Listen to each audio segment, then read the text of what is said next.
Hello, hello. Welcome to another episode of Emily in Montreal. Starting this one out by introducing my compatriot for the first adventures of this episode, Olivier, a friend of mine from Waterloo, and then we met up in San Francisco a few years ago, and now we're meeting up again in Montreal. And we just had a fun day exploring the city, starting with this store. What did it mean? La Vallée de Coeur, I think is what it's called, and it means the Jack of Hearts. And he quizzed me for a little while on what that means. And it took me an embarrassingly long time to think of it. My first guess was Heart of the Cards. But no, the Jack of Hearts. This was actually probably the most impressive game store I'd seen yet. A complete wall of RPG books, tons of D&D figures and stuff on the top shelf. They had these My Little Pony RPG books. I did not know such a thing exists in both English and French. The amount of French content at this store was also way higher than pretty much any other store I'd been to. It seemed like all the gaming stuff, especially Magic the Gathering stuff, skewed really heavily towards English, that even people that spoke French as their first language or their primary language just sort of accepted that they'd have to use English for these sorts of hobbies. So I was really impressed to see the amount of French content in here. Here was a wall of just like war games. This is something that's always really fascinated me. It's just so deep in the pit of these sorts of games that you've moved on to just simulating a particular battle down to the minutia, which is what pretty much all of these are. Like they'll give a real historic battle, and then there's also these magazines that I think are just scenarios that you use existing pieces and stuff for. I don't know. It's just something so pure about it. There's no pretense. There's no making it cooler than it is. It's just, all right. Let's simulate the Apache Wars from 1861 to 1886. I'm gonna see if I can destroy the white man this time. Yeah, really cool. Here are the big figures. This thing was creepy. I took a picture of it. I don't know what it is. I don't know anything about D&D, but it spooked me. This was their shelf of magic products, so colossal that it's making the shelf itself sag. That was pretty awesome. I may have picked up something here, something kind of exciting. But that, of course, I will not spoil until I return home. This was a cabinet they had that was surprisingly non-gaming related. It's just lots of little figures. These are like glass blown figures, Matryoshka dolls, a whole bunch of Smurf stuff. Not really sure why any of this is here, but a really fascinating store. Just both extremely deep in its libraries of hobbies, but then also extremely broad in that they had this selection of Matryoshkas too for some reason. Then we had we were both getting pretty hungry. We had plans for dinner, but the restaurant we were going to for dinner didn't open until like 5. So as kind of an intermediary snack, we went to this chain called Mont Tacos, which is just like a Montreal only chain, I'm pretty sure. It looks ominous. It's right next to another fast food, and there's a bunch of other fast food around here, so we were like, alright, I see what this is. And we were both down for... Oh, also, I just thought this Thai Express was neat. Thai Express says trans rights. With this interesting... Actually, I have no idea if this is even part of the Thai Express. Actually, it must be part of this, whatever this is. Oh, I think my friend Richard said, oh, there's a store around here that's all unicorn stuff. I was like, unicorn stuff, huh? It must be this. Anyways, mystery solved. This was the taco place. It's really more of like a burrito, and they just put various fast food type ingredients together. There's like a poutine one, a barbecue one, that's what I got, a Parisienne one, and it was... okay. It was fast food. There's a really gross looking picture I took. Don't worry about that. Then we started heading to the subway that was around here to head to our next destination. I thought this was some interesting street art. There's a lot of big murals around here too. These I thought were pretty cool murals. This one is perhaps just a photo. A super, super, super large photo. Not really sure what it's symbolizing. An eclipse or something? And then over here we have Skeletor Girl. Spooky. Must mean something. It's like when I'm in the gallery, I'm like, ah, yes, look, they painted Jesus and a lamb, because Jesus is the Lamb of God. And then here I'm just like, I don't know. It must mean something, but it's not about Jesus, so I don't get it. So this was another part of that installation of these colored glasses. I thought this was so cool that when you see it through certain angles, there's green parts. Of course, through the magic of photons, through the magic of optics. I feel like there's a better word for what I'm trying to say here. Oh my god. Through the magic of color, green appears, where once there was just blue and yellow. That's neat. It has a really cool dynamic look. We got off at the subway and we were both very enamored by this vehicle. I think it's just like a zoom boom kind of thing, probably for doing maintenance on the top of the subway tunnels. But it had been sitting here for God knows how long, and it had just been tagged to hell and back. Big fan of this one that says Math Lord. I'm very curious. Who is the Math Lord? But yeah, it was just coded, and I don't know, I just thought that was really interesting. I thought maybe this thing must move around from different stations, and all the local taggers of each station just kind of pile onto it. It was fun. I like this guy a lot. This guy's just hanging out on there. Hey! Somebody put gum in his mouth. I didn't even notice that before. Stupid. This was the subway station we were getting off at. I don't know, I just like taking pictures of these subway stations. They're like really cozy somehow. I don't know why. Probably because I've only kind of taken them for fun. And it's not like I've ever had to do my commute getting off here. Then I think it would look a lot less cozy. This was an area we were walking through to get somewhere. I think our first stop was a big Asian grocery store I'd seen on the map. Still kind of trying to find the best location in Montreal, and slowly coming to the realization that it's just not as good as in Toronto. I think Toronto's got the Asian supermarket area beat. So this was in Chinatown they were heading to too. So I think, you know, if it was there, I would have found it by now. If there was like a nation's equivalent. We took this like tunnel up. I thought it looked kind of cool from the distance. It was very hilly. I like this flower graffiti, it's pretty cool. Kind of Venusaur vibes. This thing is something. I like this flower too. Noticing tons of flower graffiti. I don't know if everybody just kind of started collectively deciding, yeah, it's 2022, year of the flower. Or if these are all just kind of like independent flower ideas, but I'm here for it. This was the tunnel. It was kind of hilly, kind of sucked, but the lighting was cool. Then we got out. This is in the Chinatown area. I like this mural of kind of Pink Panther-y, but he's the Noodle King, presumably, and his bowl, I mean his head is like a bowl, and presumably his bowl is like a head. Spooky. This is kind of the Chinatown area. Again, I just really like these street post additions. Very pretty. Big Concordia building in the distance. I think I probably came at that intersection a while ago from another direction. I just thought, I said to Olivier, doesn't this sound like it's just insulting ice cream flavor in like a weird way? Ice cream flavor can suck jelly.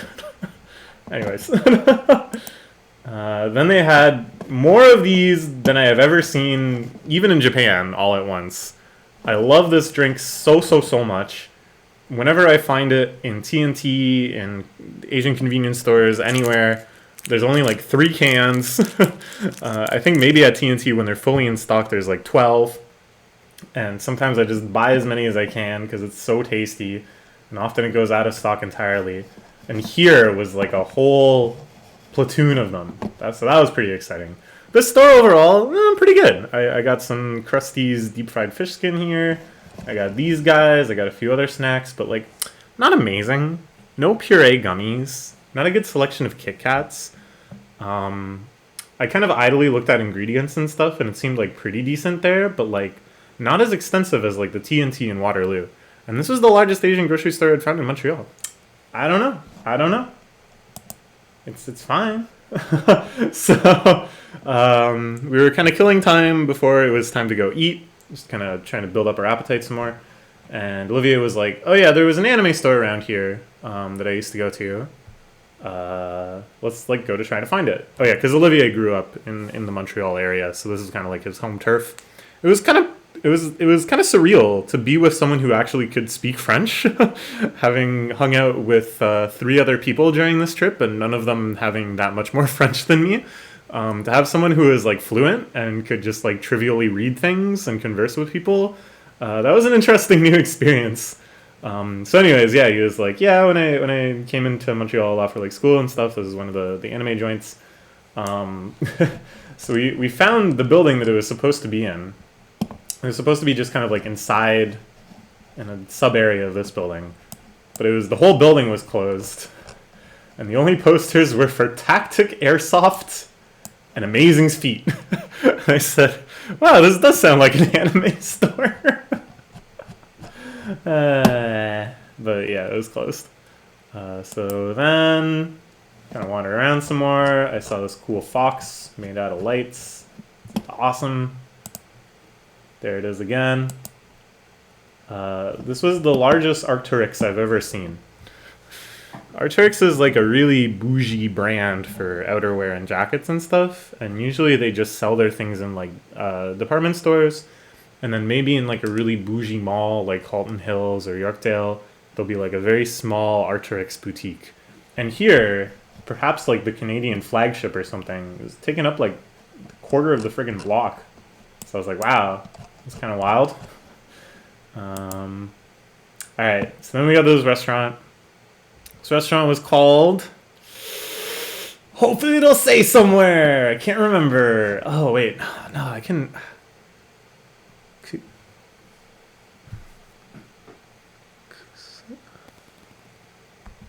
Let me guess.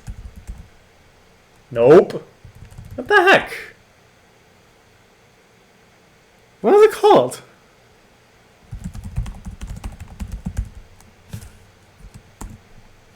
Oops. No, I thought it started with a K. Okay, well, you know what? Travel blogging over. I'm the worst trip advisor. You can look it up yourself. You can figure it out. It's someplace.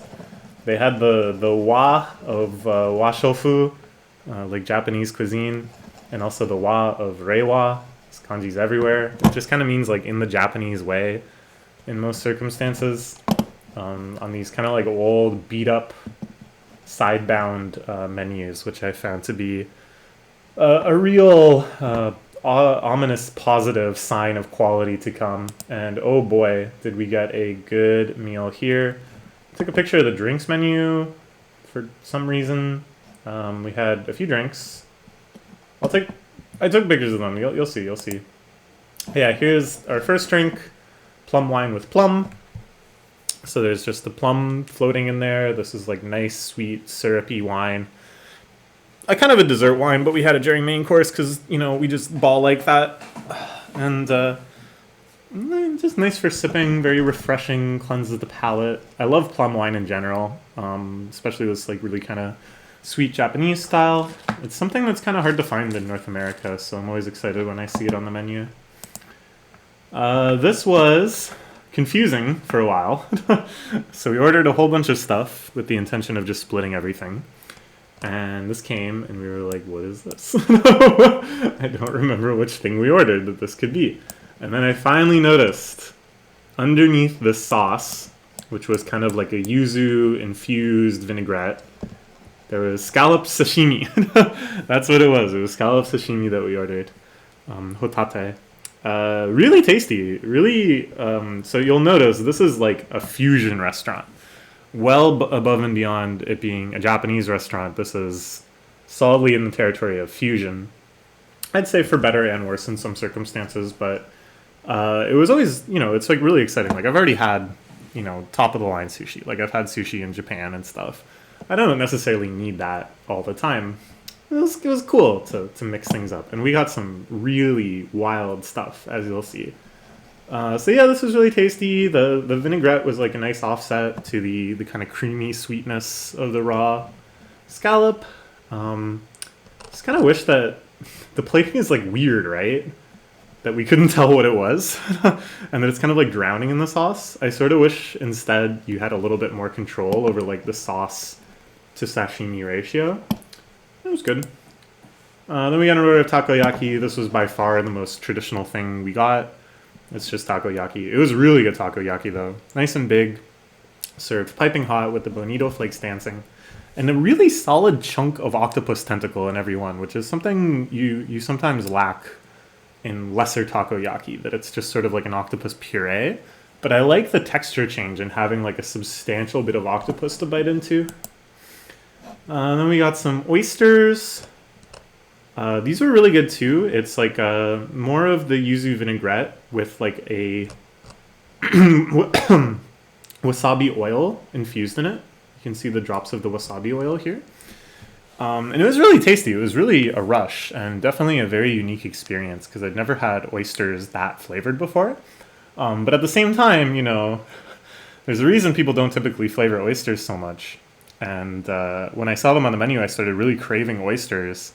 And then to not really have, that pure actual oyster taste and just to have this kind of like new oyster experience, it's kind of like, I'm still craving oysters. I still just want to get oysters. So I'll try to figure out some way to do that. But yeah, really unique. Just the really nose rush of wasabi, that feeling of like a really horseradish hot thing hitting you, and then that kind of tangy bitterness of the yuzu. And then of course the foundation is that really beautiful, refreshing but rich ocean flavor that comes through the oysters, and then you're knocking it all back like a shot. So really exhilarating eating. What else we get? Oh, this was my favorite thing we got by far. This is actually just one of my favorite dishes I think I've ever had. I have no clue at all why it is on the menu at a Japanese restaurant, but this is beef marrow. So this is just some bone of the cow, probably like a femur or something, and it's been carved open, cut in half, and then the marrow is just left to roast in the bone with some sort of glaze and stuff. I think there's kind of like a balsamic on this. Oh, and then there's marinated beans and red peppers, and not a single aspect of this dish is Japanese, besides I guess like sesame seeds and green onion you might want to call Japanese. But that's a stretch. This is definitely just a Western dish that they decided to make for some reason, but I am so glad they did. Like, I've heard a lot about marrow. It's one of those elusive gourmet foods that I'd never had the chance to try, but I had heard praised on all sorts of YouTube eating type shows. So I was so curious about it, and as soon as I saw it, I was like, ooh, Olivier. He's an adventurous eater too. It's nice to go to a place with someone who's open to anything. And so we went for it. Oh my god. Oh my god. I have never had anything quite like this. So here's the actual marrow loaded up on a bite of this baguette. And I know that it does not look appealing in the slightest. And if I try to describe it, I don't think it's going to sound appealing either. It has the consistency of like warm jello.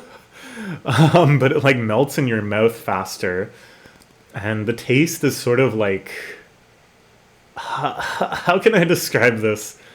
So you have like fish And then you have something like ikura, which is kind of like a more concentrated, intense version of fish. And then you have something like uni, that's like almost just an abstraction of the taste of seafood.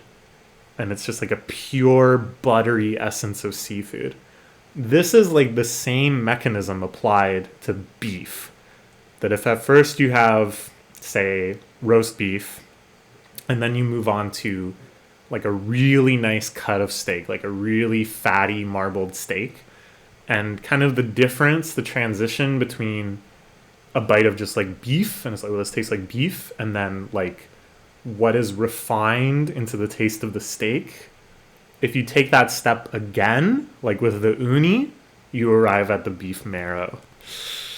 And I guess if you haven't had uni, that's not that helpful. But suffice it to say, I was blown away. It was so good. Me and Olivier were just like, oh my god, oh my god. And then the table next to us were like, what are you eating? And we're like, oh, it's the bone marrow. It's on the specials board over there. And they're like, okay, we're getting that. So we sold somebody else on it too. Oh my goodness, I wish I was eating it right now. And it's so satisfying too to like scrape it out of the bone. I know that sounds gross. I know all of this sounds gross. You just gotta trust me that it's good. But scraping it out of the bone and the little like burnt bits on the side here. Oh my gosh. Oh, it was so good. I could have like licked it out. I almost wanted to just order another one. Like, it was that good. That even though there are so many other things on the menu I wanted to try, I almost wanted to be like, yo, you want to get another bone? You down for bone too? This was the dessert menu. They had a very interesting selection of ice cream flavors. Wasabi. Maybe that's the only really crazy one. We were also very confused by the sparkling maple sugar. And I was like, oh, maybe it just means that it's like coated in a really coarse sugar, so it like sparkles. And then Olivier was like, no, actually, if we look at the French, this is the word for like carbonated.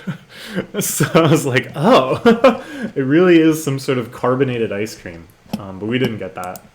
Here's some other stuff we got. This is another one that it makes absolutely no sense to be on this menu, but okay. It's pork cheek. The cheek is like one of the most desirable parts of the pig. My friend Sarah, shout out Sarah, whose family does pig roast, says that everyone in attendance starts fighting over the cheek meat as soon as that's like on the table.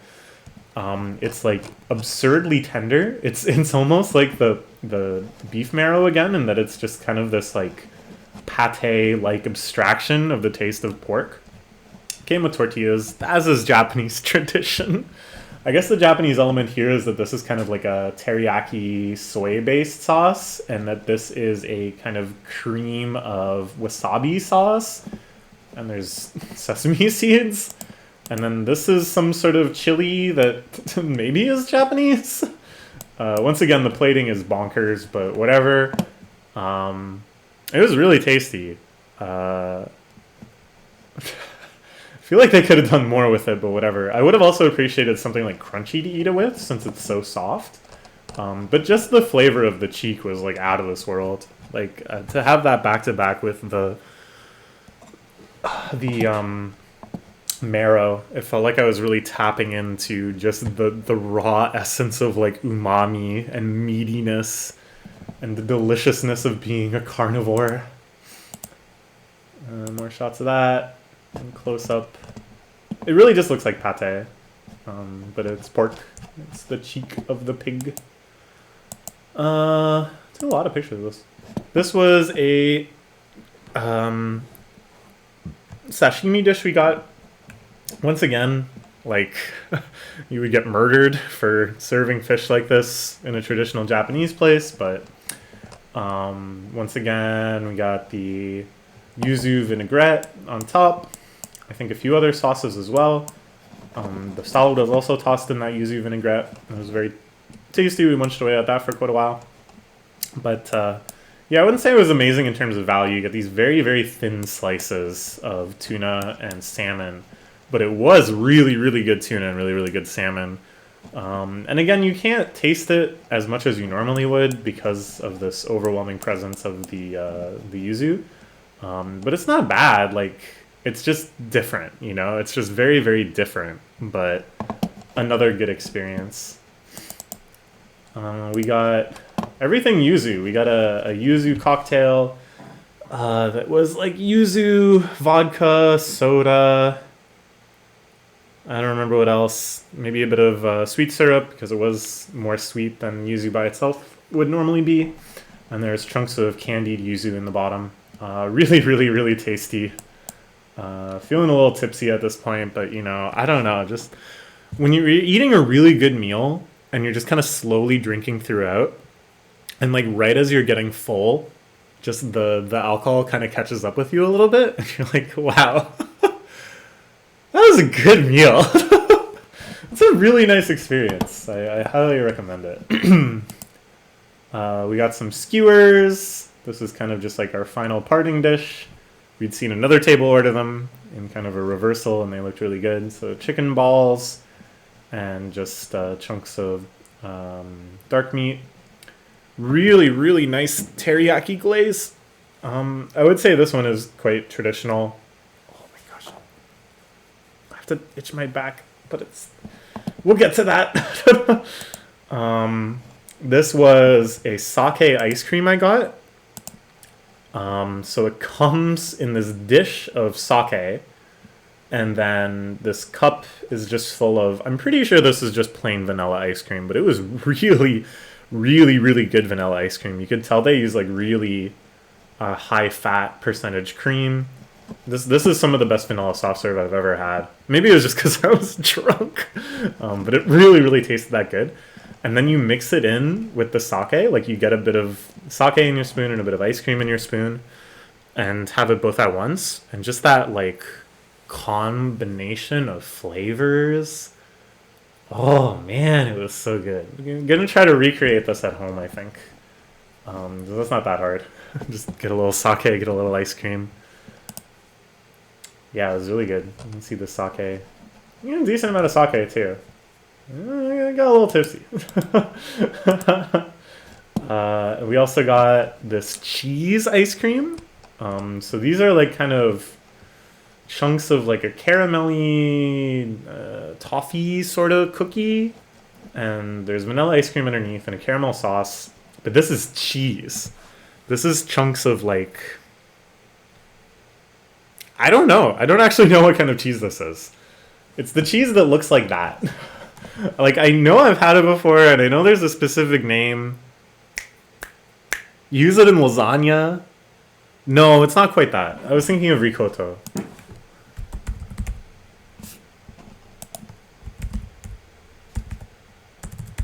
Or ricotta. I think I was thinking of ricotta. But I don't think it's quite like that. It was a little sweeter and a little firmer. So I'm not sure. But that was really tasty too. Cheese ice cream. It works. And then finally I got a bowl of Lychee Sorbet. It was their sorbet of the week. And I love lychee, so how could I pass that up? This was really nice. Not too sweet. Really refreshingly water-based and icy. Really, really cold, which was somehow super appealing, even though it's the middle of winter. Just that like invigorating coldness.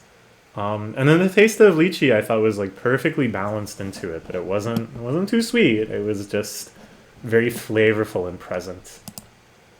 So good. And then I saw this thing. Olivier said what it was. I already forget it. Something about donate to us. But this cat kind of looks like my cat, so I took a picture of it. Anyways, that was a mystery Japanese restaurant name forgotten. Kazu? Yeah! I knew it would come to me eventually. So yeah, really small place. Pretty cramped. But that somehow felt nice. That kind of felt like I was in Japan. Yeah, really, really good. Fusion. Super fusion. And then the next night, I didn't really take many pictures the next day. Generally, the whole period from when I recorded the Biodome video till now, I've been pretty busy with like work and stuff, unfortunately. So I haven't done as much sightseeing. So I just got this deli place delivered, and it was pretty good. Montreal smoked meat sandwich. Can't get enough of it. Ooh, at that Asian grocery store, I also found Rambutan with pineapple in the middle, like an olive. This is amazing. This is so good, because what's the only annoying thing about Rambutan? It's eating around the pit. Oh, guess what? The pit is pineapple. Anyways, this was delicious. I ate this up so quickly. I wished I got 2 cans. I also got this at Marché Gundam Style. It's instant pho. I've never once had instant pho before. And I was a little skeptical, but it wasn't actually that bad. It had a little package of like beef tallow, like solidified beef fat in it that you squeeze in. I don't know if it was actually beef fat or if it was some chemical substitute, but it really did a good job making the broth a little like richer, a little less just like, oh, it's water that tastes like something. The noodles were fine. Yeah, it wasn't actually that bad, but it just really made me crave pho, like real pho, all the more. So then today, I headed out on another adventure. There was some strange occurrences on the train where we had to all get off, and then they said a new train will come, get on that train. And then we just kind of stood around and the same train sat in front of us, and then the doors opened on that train. And there wasn't any announcement, but everybody just got back on. So I was like, okay, and I got back on. And then that train did leave, but this announcement was still on the screen the whole time, which was kind of spooky. But there was no problem. I got there into a new neighborhood that I hadn't really been to before. So, of course, I was taking a bunch of pictures. Sure. This one I thought was interesting. It's just kind of like the shadow of a building that used to be here. Wholesale hardware. A different era. Just some streets and stuff. Trying to take in the neighborhood. This seemed like a very old part of Montreal. A lot of these very old, beautiful buildings. Just amazing. Stonework and stuff. And it was really nice to see, you know, modern restaurants, modern stores and stuff in the ground floors of these things without necessitating them tearing it down or doing some other radical transformation. Other cities could learn from this. Toronto could learn from this. This I thought was kind of a cool shot. Just this kind of interim area of construction, and then some very, very old Roman-style building over here that I don't think I ever made it out to. I don't think I ever found out what that was. The British Empire building, not really sure what this is. An embassy, perhaps, but a really beautiful building. And then here was the object of my quest, the Notre Dame of Montreal. This was quite high on my list of places I wanted to see. I've been to the OG Notre Dame in France when I was... Did I just really say France instead of France? What have I become? When I was like 11, we went to France. And the Notre Dame there made a really big impression on me. I was really blown away. And whenever I travel, I like to see the cathedrals, the big churches. And you might think, yo, Emily, aren't you like an ultra-leftist? Except that we've done this bit 3 times now. So I'm beginning to wonder if you're a leftist at all. Don't you know that religion is the opiate of the masses? Don't you know that dialectical materialism is the foundation of Marxist thought? Don't you know that all struggles that detract from the class struggle are just distractions and impede the progress of worldwide communist revolution? And it's that I say, all right, first off, hypothetical person who does not exist and that I made up in my mind. The most famous communist of all time was Jesus Christ. And I defy you to read any part of the Bible that proves otherwise. As for my feelings on organized religion, they're very complicated but overwhelmingly negative. But my feelings towards Christianity in and of itself as the actual faith, the stories of the Bible and the messages of the Bible, much more complex, much more positive. There's certainly something very beautiful I see within Christianity.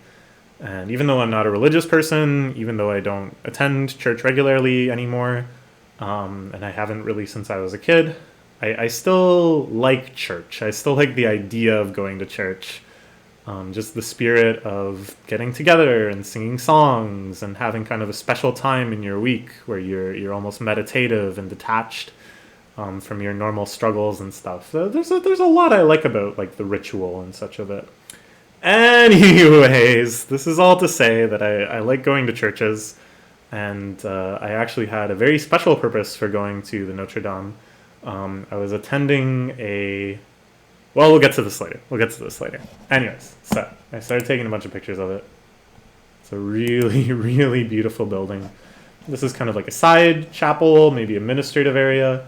I love how ancient the stonework looks. I like kind of seeing different areas of history expressed just through how a building builds up and expands over the years. This was a statue in the square outside of the Notre Dame across the street. This guy is the English pug, and across the square was the French poodle. Dashing looking Englishman. So they're symbolic statues. They're Commedia dell'arte, so they have the funny big nose masks and stuff. What does it say about Hugh McLennan? Oh, okay. So yeah, kind of a little funny statue park joke. Here he is again with his little pug. I like the idea that the two people, we'll get it down to her later, aren't paying the slightest bit of attention to each other and seem almost deliberately ignorant of one another, but their dogs are in frantic, desperate communication, trying to reach out to one another. This was a big building. I don't know what it is. Looks government-y. Yeah, there's her poodle. Wants to go see the other dog. This was a big statue park in the middle. They had these strange snowflakey type sculptures that were glowing various different colors. And then in the middle, there was a big statue saying something, Montreal. I wanted to kind of explore around here more and take pictures from like other angles and stuff, but it was very, very, very slippery. All of these areas had not like been de-iced. The snow area was like slick with ice. I kind of really awkwardly shuffled my way in and then awkwardly shuffled my way out. I almost lost my balance a few times. What does it say? The citizens of Montreal grateful, 1895. I wonder why it's in English. Maybe on the other side it's in French. That would make sense. But I didn't get around to the other side. More shots of the Notre Dame. Here I think I could hear like a small bell chiming.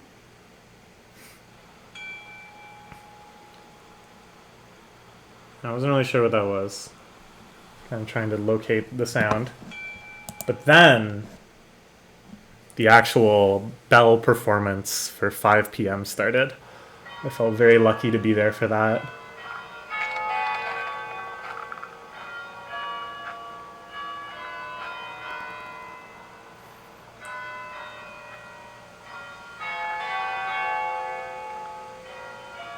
Just a little pan around.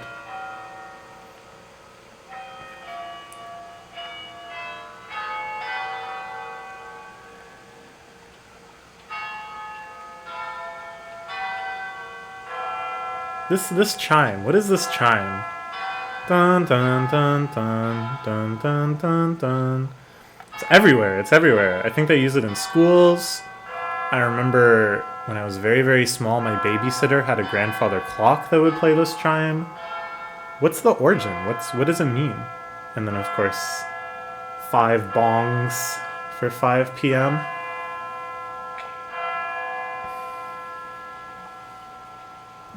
Ah, lovely, lovely. How majestic, how magnificent. Here are some shots of the side of the Notre Dame as I pass through. Beautiful, huge stained glass windows. Another shot of the tower. This was a side entrance that I thought looked particularly grand. These, I just kind of took a picture of these so I could look at them later. I was just sort of curious what places were getting rented for around here. You know, everybody says, oh, Montreal's so cheap, so cheap. I talked to Richard and he's like, well, it's cheap, but it's getting more expensive. So, you know, there's no place safe from gentrification. There's no place safe from the housing catastrophe and the great housing shortage and the fact that we will all overpay for the privilege of not sleeping on the street every day of our life until we die. So, you know, that's a nice message. Anyways, yeah, just a lovely little neighborhood. It seemed very touristy. There's a lot of tourist type stores where you could buy a bunch of like Canadian paraphernalia and stuff. But even though those shops are kind of cheesy. Hey, it's Math Lord! Bruh, Math Lord out here. Even though the shops are kind of cheesy, the whole thing still had a very like dignified, old world sort of air. I think the church just radiates an aura that's so strong that for 5 blocks you kind of feel like you're in Europe. So this was actually the first time I made it down to the St. Lawrence.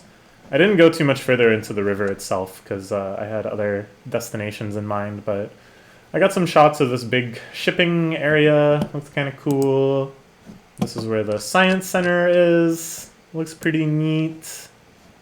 Not really sure what all sorts of stuff they have, but I imagine it's kind of like the Ontario Science Center, which I went to a few times as a kid. This I thought was interesting. It's a barbecue place that it's the World Brisket Champion? It's quite the claim. And here they've highlighted where the brisket is on the cow, just so you can be sure. Also kind of confused, or a fan, or both, of Aloha Espresso Bar. Aloha! It's like a pineapple in a tiny little espresso cup. Seems like odd conflation of aesthetics, but whatever. I saw this big Ferris wheel out in the distance. I don't really know what's going on over there. And I didn't really have time to find out, but there it is. And I could see even further out here. This is on the island, I'm pretty sure. This gigantic dome. And I knew that Montreal had this like big dome thing. And I thought that was the biodome. I thought that was where the zoo was. But no, this is just some other thing. I don't know what it is. I have to look that up. This I thought was cute. It's a Mexican kind of bar zone, presumably. They had this out in what normally is a sitting area, I assume, but now is just full of snow. So here was the next place I wanted to go to. The Rubber Ducky shop. Le Petit Duck Shop. This is a very silly little touristy store. I like the contrast here that on the upper floor was like a legit art gallery that had this strange provocative statue of butt feather, and then on the other side is just rubber ducks. You can see a little preview here. Yeah, they had a lot of rubber ducks. That is true and real. I thought maybe it would be cute to get like a souvenir for someone if I saw like one of their very specific niche interests reflected as like a duck. Like if there was a Hatsune Miku duck, I would have bought it for Ashley. But I didn't really see anything too remarkable in that regard. It was pretty generic pop culture stuff. You know, just aiming for the right down the middle of the mainstream, which I'm fine with. Also, maybe some kind of like strange politics in this store. I don't know if I got any pictures of them.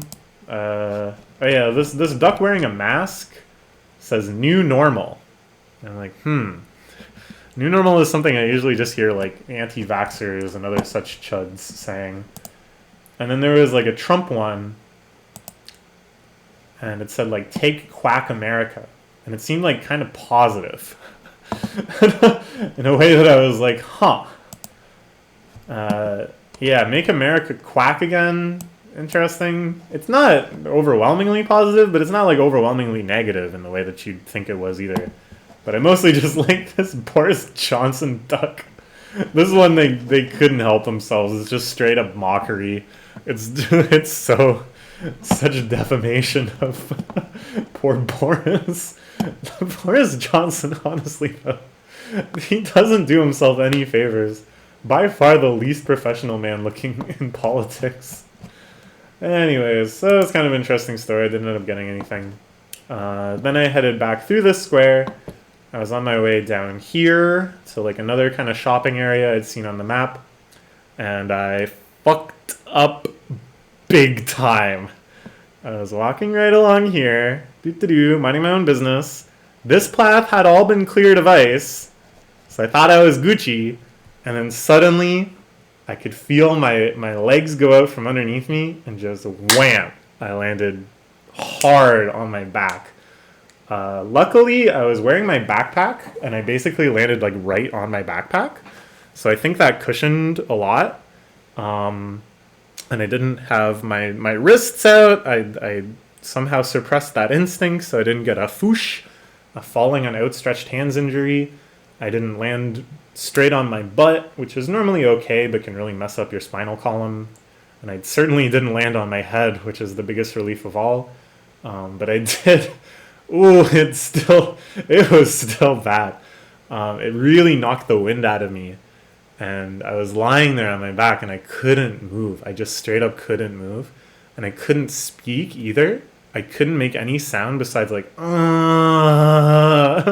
I couldn't stop doing that either. I don't know why. It's just some like instinctive thing that if you're in pain, you just start like moaning out in pain. So pretty quickly, like a crowd formed around me. They're kind of talking amongst one another in French. I was like, oh geez, like I gotta do something or they're gonna call like an ambulance. Like I knew it wasn't that bad. Like I could tell right away, okay, I haven't broken anything. I haven't hit anything sensitive. I'm not gonna die. I'll be fine and soon enough, I'm sure. So I was like, geez, they better not like call an ambulance or something. This is gonna get way out of hand. So after a little while, I was like, I'm fine. And they kind of dispersed. And I lay there for a little bit more. Slowly got to my feet. I was kind of slowly shuffling along. I sat down at a bench. Just kind of slowly took deep breaths. Oh, and I kind of slowly worked through my body, made sure nothing like was stabbing pain, overwhelming pain. But no, it was just sore. It was just uncomfortable. And I felt better and better like pretty quickly. At first I was thinking like, geez, should I just go home? But I had tickets to this event thing at the church. So I was like, no, I'll just go. Like I'm improving enough already that I'll just go. But yeah, it's still like if you've seen me kind of stiffly moving around in this video, this is why like it still really hurts. And it's one of those things too where like I keep trying to like stretch to different spots and then I kind of regret it. And I have like a pain and a tightness in my chest, and I looked that up, and that's actually pretty common after falling on your back, that you sort of like bruise this general area. And it says, typically this will go away in like a day or two, and if it doesn't, that's when it's time to look at a doctor. So I'm thinking it's not that bad. It doesn't like hurt to walk or anything like that. It just hurts in general. So hopefully I'll still be up for like more adventures in my last few days, but jeez. God, I felt so careful, like I had been walking over icy stuff all day. I was taking it really slowly, and if I lost my balance, I corrected myself. I was walking like a little penguin, and then just out of nowhere, bam! Oh man, it was so bad. And just like waiting in line for the event, just being like, It's like, what are people thinking? You don't really see like public expressions of pain that often. But I wasn't acting like crazy or anything. Just very slowly trying to nurse myself back to health. Anyways, let me tell you about this thing I saw, which is called Aura. I'd seen it advertised a little bit when I was just looking up how do I go visit and explore the Notre Dame. And then I started seeing the reviews for it, and people were saying such amazingly over-the-top things about it. Someone said this is one of the top 5 experiences of my life. The phrase, nothing else like it, kept cropping up. And at a certain point, I was like, all right. Like, seeing the cathedral is one thing, but it seems like I really ought to see this. So I came in, I sat down in the church pew, which was pretty uncomfortable. I started thinking again, like, oh my gosh, am I really going to sit here for like 45 minutes on this hard-ass wooden pew? I was taking some pictures before it started. You're not allowed to take any video or pictures during the event, so I didn't do that, but I can try to explain what it was. Yeah, these aren't great. Here's a picture of afterwards when they turned on all the lights, so this will maybe help me explain it better. So what it is they have very precise control over what areas get lit up. Like, they can light up all of these individually. They can light up each like segment and facade of the roof individually. They can light up just the outlines of things. And then they can like project images of whatever. And then they use all of these techniques synchronized with like this musical score, which was mostly just pre-recorded orchestral music with some singing, but sometimes they would actually use the actual pipe organ of the church, which really floors you. And it's essentially just kind of like a visualizer for the music that's being played. And that kind of sounds a little goofy. And it is a little goofy. And at first I was kind of like, this is just sort of goofy that, you know, they're lighting up the different apostles of Jesus to this like rhythm, and then it goes like, and it goes, but it was amazing. It was mind-blowingly compelling and hypnotic and rapturous. It blew me away. I really have not experienced anything at all like this before. Just the way it just took over your entire visual senses in all direction. The way that they would withhold showing you that they could light up certain things or how brightly they could light them up, such that when it happened, it was like this total transcendence of what you thought the scope was before. The way that they played with, like, they would project something, they would have the projection just lined up with like reality, and then they would have it like reverberate, and it was like hallucinatory. Like, you felt like you were seeing the actual physical reality move and shake and shift and stuff. They had that laser elements that like kind of passed down through you, and it felt like you were in the climactic sequence of 2001: A Space Odyssey. It was amazing. It was so cool. And maybe after about 5 minutes, I completely thought about my poor aching back, and I was just locked in. It was strange, though. It felt at times religious, because they seemed to kind of, you know, tell a story, I guess, lighting up, you know, the nativity, lighting up Christ on the cross and stuff. And they would have singing and organ, which you really associate with like Christian music. And then even there was a part where you kind of get like raptured, and they're projecting like traveling through clouds on the ceiling. But at the same time, it also felt like really weirdly like sacrilegious, that these like ancient icons were being used as like instruments, kind of. So I really don't know what sort of message to take from this, if any. I think it sort of resisted any such narrative, although there were little stories within it. There was like a section that reflected the seasons. They projected like leaves fluttering by. So there was definitely a sense of like kind of progress and narrative, but like, yeah, I don't know. I don't know if it meant anything. It was so unique as like an art form, as something to experience. It's really, really cool. I really highly recommend it. If you're in Montreal, I think this would appeal to almost anyone. I don't think there's anything you need to be able to like appreciate or like have studied or anything like that. You just plop yourself down and get blown away. I would definitely go again. Maybe I would enjoy a little bit of the substance that is legal in Canada first. I think that would certainly make it even more powerful. Really, really cool. So yeah, after it was done, the lights came up and people started kind of exploring around the cathedral. I wasn't really sure how much this was allowed. I definitely saw a sign that says proceed directly to exit. And I knew they also sold tickets just to explore the basilica and stuff on separate days. So I was like, I don't know. I feel like at some point they're just gonna start ushering everybody out, and I want like a really long time to explore everything and take pictures and stuff. Also, I was starting to get paranoid that like, oh, maybe I only have like another 10 minutes of walking time before I'm in like excruciating pain. So if I waste it looking around the cathedral, maybe I'm just gonna like die on the streets and not make it to the apartment. I don't think that's the case. I'm feeling pretty good now. Not great, but a lot better. So I'll definitely try to come back here sometime. If not on this trip, then another trip. Because, oh my gosh, what a beautiful, beautiful building. It doesn't look real, you know? It looks like it's in the video game. It's just too perfect. This is where I fell. I had to walk past it again to go to the subway. So I found the exact spot, and I saw these like dents in the snow, and I was like, maybe that was me. Or dents in the ice, sorry. Oh man, it could have been so much worse. Of all the falls to have, I think this is about the best you can do for falling flat on your ass, or back in this case. Whew, jeez. Scary, scary. Then on my way back, I stopped in the store where I got a sandwich before, and I got another sandwich. I noticed they had caviar.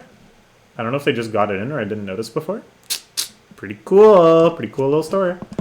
And this is this, oh, no. Oh, yeah. They had this cheese called Crème de Jura. And I have a friend whose internet handle is Jura, so I'm going to send that to him. Yeah, here's the sandwich I got. I took a bad picture of it. It's just croissant and pate and lettuce and tomato and stuff. Oh, it's a slightly bigger picture. It was really good. That's it. Yeah, got a little banged up, got a little beat up. But we had some good times anyways. Now I am going to flop down on the couch and watch things and hopefully be able to get up again when I need to. All right, bye-bye.